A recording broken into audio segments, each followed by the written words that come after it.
In the air, Sabres were clearly winning the day. Improved versions, coupled with superior tactics, meant that in a one-on-one fight, the Sabres often bested the MiGs. Most typifying the stalemate of the ongoing conflict was the battle for Hill Erie, which took place between March 21st and July 18th, near Chorwan on the North Korean side of the old border. Here, U.S. and Filipino troops defended, lost, and recaptured the hill several times over the course of 3 months of bitter fighting with the PVA, before the UN troops secured final victory.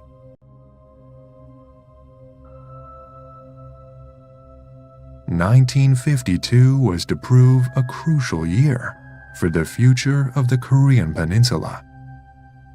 In the US, it was an election year, and the war in Korea was a major topic in the heated exchanges between the incumbent Democratic Party and the Republicans. The Republicans, who would eventually put forth World War II hero Dwight D. Eisenhower as their candidate, attacked Truman and his Democrats for their poor handling of the war, and blaming them for allowing communist spies to infiltrate the United States, which had put the Western position in jeopardy, evidence for which was often sketchy at best. In South Korea, President Ri also faced criticism from political factions positioned against him. In 1950, he won little more than a quarter of the seats among the legislature, but knew he had much wider support amongst the people. Therefore, he moved to have the constitution amended to allow for the people to decide who the president should be, and planned an election for the summer, believing this would afford him greater control over the government. While political campaigning began in both countries, and negotiations continued at Panmunjombe, on the battlefield, it was business as usual. In the air, Sabres were clearly winning the day. Improved versions, coupled with superior tactics, meant that in a one-on-one fight, the Sabres often bested the MiGs. It also helped that Stalin was beginning to tighten the reins on how many MiG-15s he was actually sending, compared to the US, which sent greater numbers of Sabres. And he stopped Soviet pilots from going into combat. As control of the air was wrestled from the Communists, 1952 would see an expansion of the bombing campaign.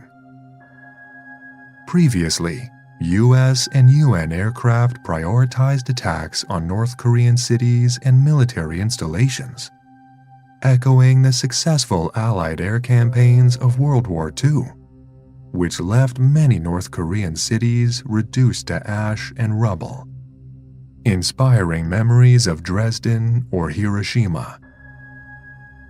Now, however, the bombing would include power plants and dams along the Yalu River, seriously disrupting everyday life throughout North Korea, and caused widespread flooding. Eventually, even dams supporting irrigation systems for crops were targeted, causing not just massive disruption to Kim Il-sung's regime, but also widespread suffering for the North Korean people. It was during the Korean War that a new aircraft came to maturity as a tool for war. The helicopter had its brief debut during World War II, but was basically akin to a flying motorcycle in terms of usage. Now, by 1950, helicopters had grown in both performance and complexity. And while many commanders on the ground still had their misgivings, they were slowly carving out their niche within the military framework, providing logistic support, casualty evacuation, and even on some occasions providing limited firepower. Probably the most iconic helicopter of the Korean War was the Bell H-13 Sioux, made famous by its inclusion in the opening credits of the hit TV series MASH, which lampooned the experience of a group of U.S. Army doctors and nurses during the conflict. Resembling something of an insect, the helicopter was originally used in the observation role, helping to keep tabs on enemy movements. Particularly important during the early, more fluid stages of the war, before it began adopting various other roles, including carrying wounded troops on externally mounted stretchers. But while the H-13 represented the first generation of helicopters, already U.S. forces were receiving early examples of an aircraft that would prove the true usefulness of the new aircraft type. The Sikorsky H-19 Chickasaw set the standard for what military helicopters could do. When the U.S. Marines rushed several examples to Korea in September 1951, immediately they began flying supplies to encircle troops on the ground in the so-called Punch Bowl, the name given to the Heian Basin. The Marines also used this type to insert troops onto remote hilltop positions without having to battle their way through dense forestry or entrenched enemy forces to do so, as well as evacuate them if their position looked set to be overrun, something that couldn't be done before with conventional fixed-wing aircraft without a large flat space for landing and taking off. The H-19 was so successful in Korea that even Stalin took note of it and ordered that his own engineers copy the helicopter in concept, but on a larger scale for Soviet needs. The result was the MiL Mi-14, and this aircraft became the mainstay of the Soviet Army's helicopter fleet in the 1950s. The irony, of course, was that the Sikorsky Company, which was at this time one of the world leaders in helicopter design, was founded by Russian-born Igor Sikorsky after he fled from his homeland in the wake of the revolution that created the Soviet Union. Back on the ground, the battle lines remained doggedly still throughout 1952, despite a series of brutal and bloody engagements.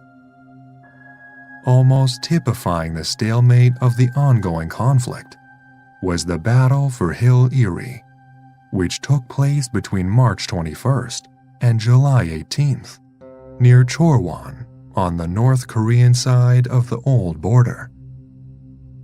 Here, U.S. and Filipino troops defended, lost, and recaptured the hill several times over the course of 3 months of bitter fighting with the PVA, before the UN troops secured final victory.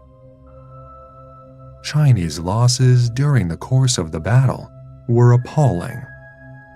UN intelligence estimated they had suffered in the region of 1,631 dead, compared to just 33 UN troops, as UN air and artillery support caused heavy damage.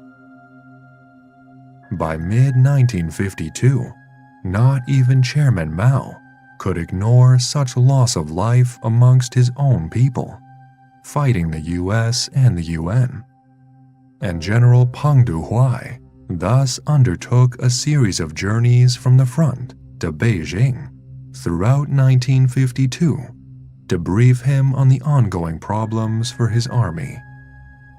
Chief among them was the supply issue. His troops simply weren't receiving the tools for waging a successful campaign. much of which was being intercepted by UN fighter bombers. Many PVA troops were throwing themselves at UN tanks, armed with little more than a single grenade or even a pistol.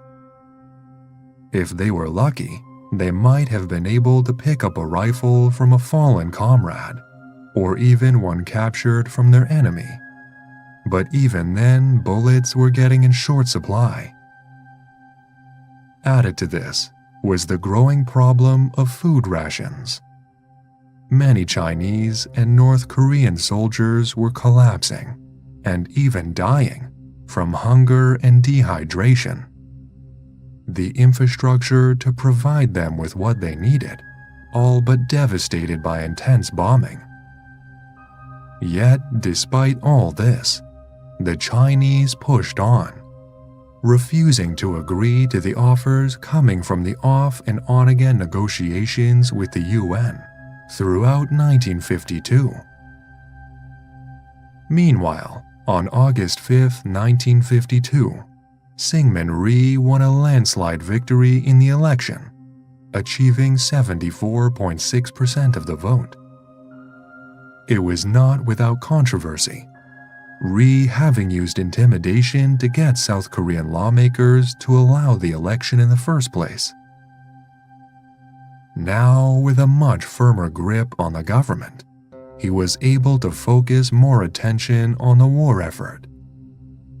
But concerns were growing within his inner circle that the US-led forces were beginning to favor an armistice with Kim Il-sung, instead of pushing for an outright defeat of the North.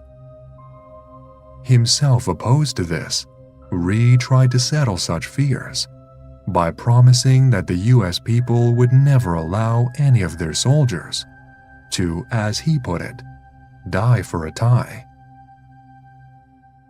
Meanwhile, in the US, on November 4, 1952, 20 years of Democratic rule on Capitol Hill came to an end with the victory of Dwight D. Eisenhower over his Democratic rival Adlai Stevenson II.